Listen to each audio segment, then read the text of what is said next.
Welcome back into the Sports Source. This segment, you see the number right there on your screen. You call that number, you're going to get Jimmy Andrews with Jinx logos. And folks, we showed you the Sports Source shirts. Not easy to say, and I'm glad I didn't mess it up worse. We showed you those shirts earlier today. Those are courtesy of Jinx logos. But also, they do great work. Let me tell you, if you are a member of a booster club, high school booster club, we showed you last week what they'd done for Oak Ridge. All right, now this is just a version. This is a T-shirt kind of a thing, a little hoodie. It's a thin hoodie.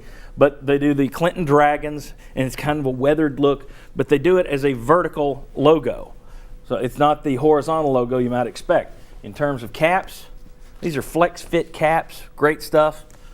Great stuff for Jinx logo. Blankets. They got blankets right here too. Look, if you are a booster club anywhere in East Tennessee, you need to be calling Jinx logos because it's custom design, it's a custom look, it's not just one size fits all. Trust me, get in touch with Jimmy Andrews. You'll be very happy that you did. Any booster club in East Tennessee. All right, let's look back at the YP board, and you got Chuck Cavaleris over there. There's how we ranked the coaches in the SEC East and West, but in this segment, and Chuck, I'm going to start with you. Yes. In this segment, I want to know if you're running a program. If you're running Cavaleris University. Yes. Which I don't know what the entrance requirements are. They're minimal. Yeah. Cavaleris University, you're hiring someone that will keep you going through 2024. That's your target, 2024. Who would you hire as your long-term guy? Well, to me, I mean, going first, there's only one guy I want coaching the University of Cavaliers, and that would be Nick Saban. So you would hire him even though he's 62? Oh, yes, for the next 10 years. Oh, yeah, he's a young 62. Okay. All right. Guys? I don't think he's that young of a 62. I don't think he's going to hang around for 10 years. Yeah, I don't know how think long he that wants plays to coach. into it, too. How long does he want to coach? I tell you what, it comes down between two guys for me, but I think I'm going to go Kevin Summerlin. I like the way Kevin Summerlin recruits. I like what he did at Houston. And I think he has got a situation now. I don't know if Bob Hodge University has everything that Texas A&M has, but I'm assuming it would. And I think he's a good long-term answer. I mean, he's young, but I just go back to that recruiting thing. And Bob Hodge University might be in Texas, so it would help there too. The miners, right? Yes. The miners. All right. Mike Strange, who are you hiring for Strange University? Okay, the strangers. Yeah, the Strange. The Strangelows, maybe.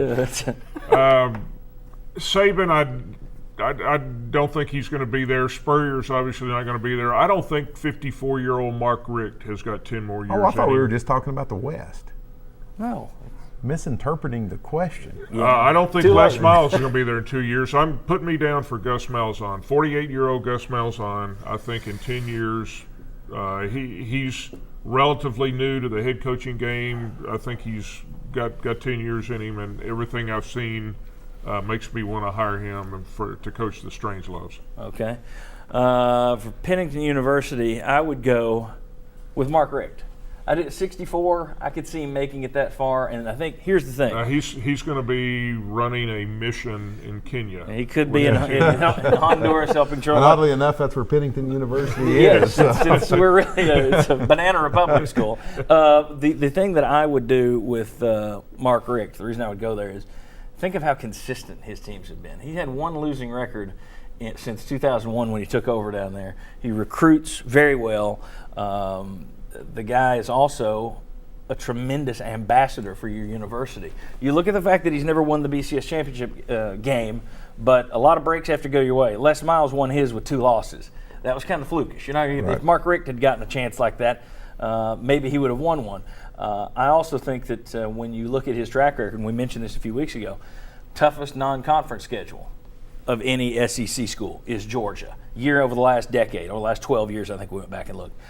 So for me, it would be Mark Richt. I would like to back up since I was under. I thought the since Kevin I Sumlin thing was a little. Yeah, because I would have gone Mark Richt. I mean, Okay. his age doesn't bother me. You hit on the first point. He's such a good ambassador for the game, and the fact that his program is always close to the top.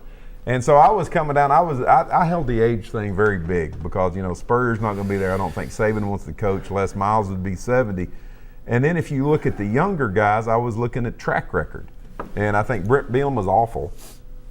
So that eliminated him, and then you come down to guys with track records. That's the reason I thought Summerlin or Richt, and so I would have gone with Richt had I actually been understanding what we were doing. He's been at Georgia, I think, why we have 14 years. I promise you he will not be there in 10 years.